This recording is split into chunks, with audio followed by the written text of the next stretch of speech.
Et si tout ce que vous pensiez savoir sur Jésus et son message était incomplet?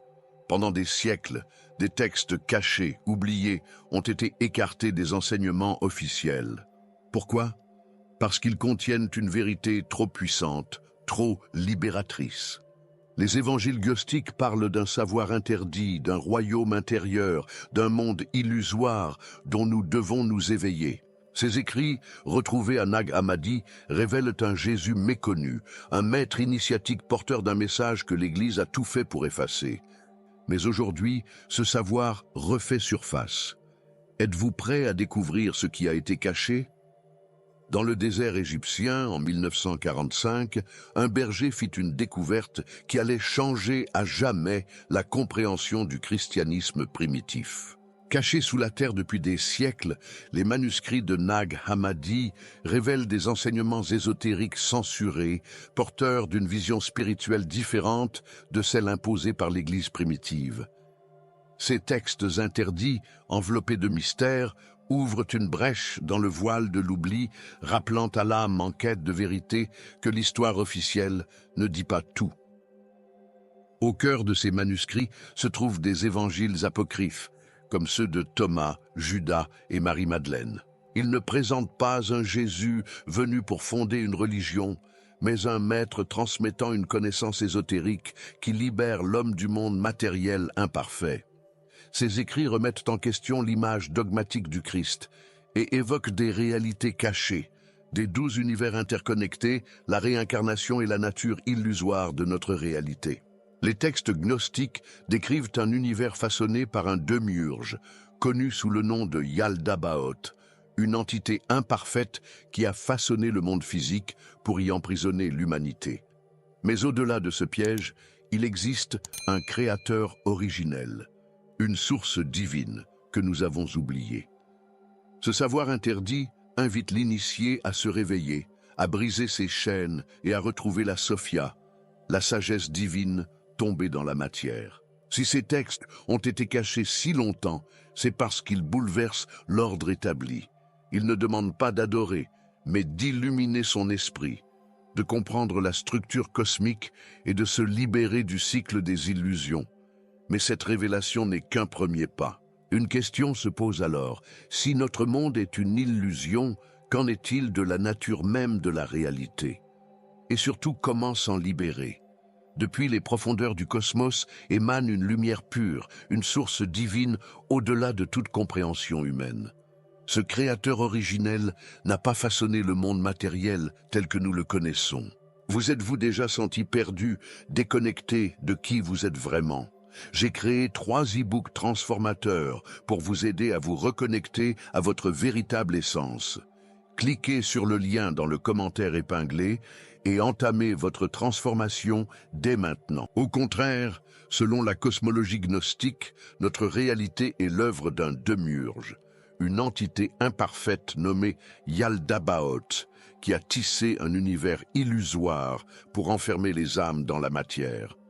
Ce n'est pas un royaume de lumière, mais un labyrinthe conçu pour nous faire oublier notre vraie nature. Le monde que nous percevons n'est qu'un reflet déformé d'une réalité supérieure.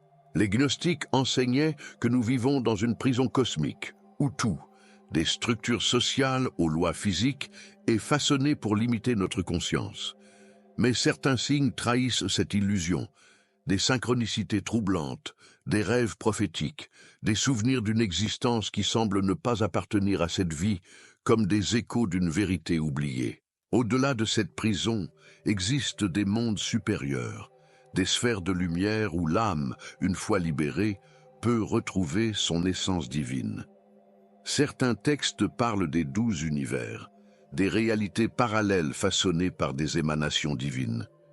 Une vision qui trouve un curieux écho dans la physique quantique et les théories du multivers. Serions-nous réellement limités à ce monde?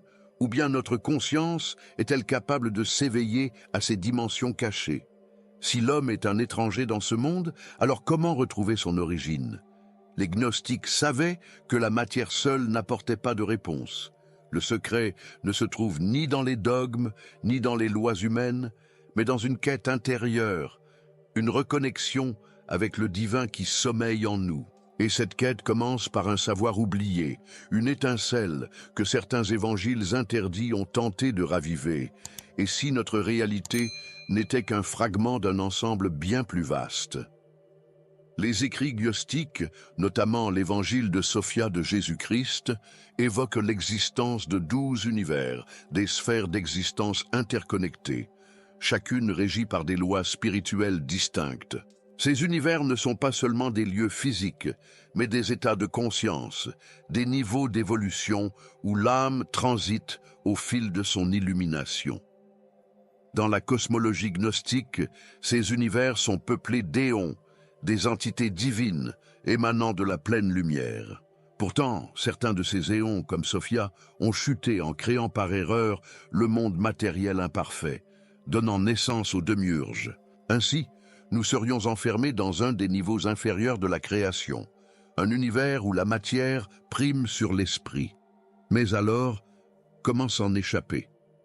Cette idée d'univers multiple trouve un étrange écho dans les théories modernes du multivers et de la physique quantique. Des scientifiques suggèrent que nous vivons dans une mer d'univers parallèles où chaque choix crée une nouvelle ligne temporelle. Et si les gnostiques avaient déjà perçu cette structure cosmique, non pas à travers des équations, mais par la vision spirituelle? Si notre âme était capable de voyager entre ces réalités, cherchant à regagner son origine divine? Le concept des 12 univers n'est pas qu'une spéculation mystique, il nous invite à repenser notre perception de l'existence. Nos pensées, nos intentions et notre vibration influencent le monde dans lequel nous évoluons. Et si la clé du passage vers un univers supérieur était entre nos mains? Peut-être que certains textes interdits détiennent encore les codes cachés pour franchir cette barrière. Il y a une vérité que peu osent regarder en face. L'homme est prisonnier d'un monde qu'il croit réel. Mais au-delà de la matière, au-delà des illusions tissées par le démiurge, réside un savoir ancien, une lumière cachée dans l'obscurité de l'oubli. Les gnostiques l'appelaient la gnosis, la connaissance spirituelle qui libère l'âme de son enfermement et lui permet de retrouver sa véritable essence divine. Cette connaissance ne s'acquiert pas dans les livres ni dans les dogmes religieux, mais par une expérience intérieure, un éveil qui transcende les illusions de la réalité matérielle. L'homme est un exilé cosmique, son âme fragmentée errant dans un monde imparfait.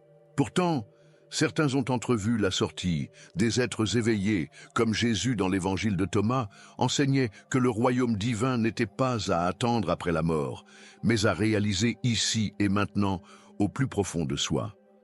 Pourquoi ce savoir a-t-il été occulté? Parce qu'il représente un danger pour ceux qui cherchent à maintenir l'humanité dans l'ignorance. Un être qui accède à la gnosis ne peut plus être manipulé. Il comprend que la peur, le temps, la souffrance et même la mort ne sont que des illusions d'un monde limité. Il sait que la réincarnation n'est qu'un cycle de l'oubli, un piège que seule la vraie connaissance peut briser. Mais alors, comment retrouver cette sagesse cachée? Les textes gnostiques laissent des indices, des clés spirituelles dispersées entre les lignes. L'illumination ne se trouve pas dans le regard extérieur, mais dans le silence intérieur. Le chemin vers la vérité spirituelle commence lorsqu'on se pose les bonnes questions. Qui suis-je vraiment? Et si tout ce que je croyais savoir n'était qu'un voile posé sur la véritable réalité? L'image de Jésus que nous connaissons aujourd'hui est le résultat de sélection, de traduction et de suppression opérées au fil des siècles. Pourtant, les textes gnostiques, comme l'évangile de Thomas et l'évangile de Judas, offrent une version bien différente de son enseignement. Plutôt qu'un Messie sacrificiel venu expier les péchés de l'humanité, ces évangiles le décrivent comme un maître spirituel, guidant ses disciples vers une compréhension directe du divin. Son message était clair. Le royaume de Dieu n'est pas un lieu extérieur, mais une réalité intérieure à laquelle chacun peut accéder par la connaissance et l'éveil. Dans ces récits, Jésus ne se présente pas comme l'unique intermédiaire entre l'homme et Dieu, mais comme un initiateur, encourageant l'homme à chercher la vérité par lui-même. Ce savoir, connu sous le nom de gnosis, était réservé à ceux qui étaient prêts à transcender les illusions de la matière et à reconnaître la lumière cachée en eux. Contraire aux dogmes imposés par l'Église primitive, cet enseignement fut déclaré hérétique et écarté des textes officiels, car il donnait aux individus une autonomie spirituelle, les libérant de toute autorité religieuse. L'un des éléments les plus troublants de ces évangiles est la place accordée à Marie-Madeleine. Dépeinte comme la disciple la plus proche de Jésus, elle est parfois désignée comme la seule à avoir pleinement compris son enseignement. Certains manuscrits suggèrent qu'elle détenait un savoir ésotérique que les autres apôtres n'étaient pas prêts à recevoir. Cette représentation bouleverse les fondements du christianisme institutionnel, qui a systématiquement minimisé le rôle des femmes dans la transmission spirituelle, transformant Marie-Madeleine en une figure de repentir plutôt qu'en un pilier du savoir initiatique. De même, l'évangile de Judas propose une vision radicalement différente du disciple souvent considéré comme le traître par excellence.